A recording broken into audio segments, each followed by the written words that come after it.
Thank you so much, Hena, for that wonderful introduction. My apologies. I'm in the district and running from one rally to another. It's below zero here, so I'm bundled up. And I know that like my virtual video here is not the best. So thank you all for bearing with me, but I did want to not miss this opportunity to speak with you. I think it's really important for us to have this conversation to raise awareness in what's happening in India. It is really quite alarming to see so many people being threatened and their lives being at risk just because of their faith.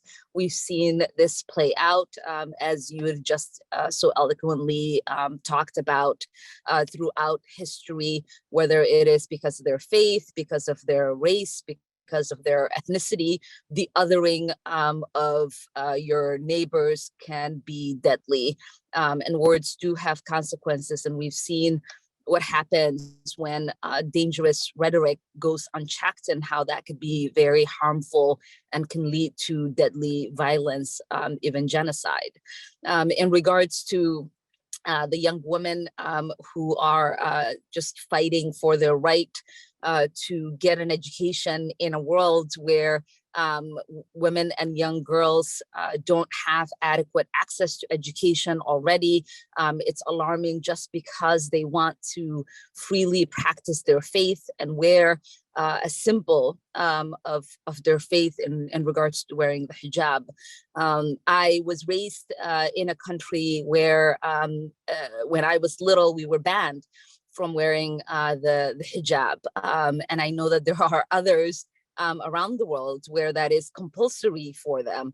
And so allowing young girls and women to freely choose what they do with their bodies and how they decide to show up in the world is something that I fundamentally think it's important. So when we're seeing people standing up for women who do not want to wear the hijab, it's also important that we see women and men around the world standing up for those who do want to wear it.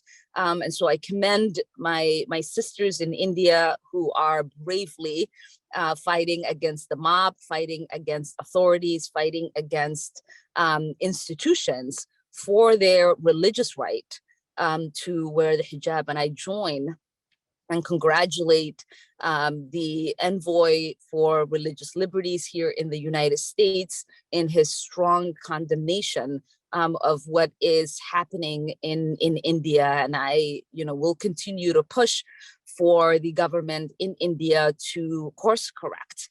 I introduced the legislation to create an envoy to monitor and combat Islamophobia. And I used India and China as an example of what's happening to Muslims and the kind of anti-Muslim hate that is spreading in both of those countries, and how that's creating difficulties for Muslims to live a dignified life. And we know what happened in Bosnia. We know what happened in Burma to the Rohingyas. And right now we are seeing the warning signs. And if we do not act, we will find ourselves in a place where we will feel ashamed that we didn't speak as forcefully as we could in condemning these actions. I think, the world can easily talk about upholding religious liberty. They can talk about minority rights, but they have to be able to forcefully stand up for those rights. And I believe that I have a role in Congress.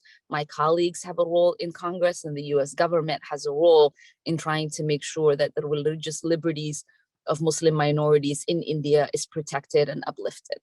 So thank you all, and Jazakallah khair.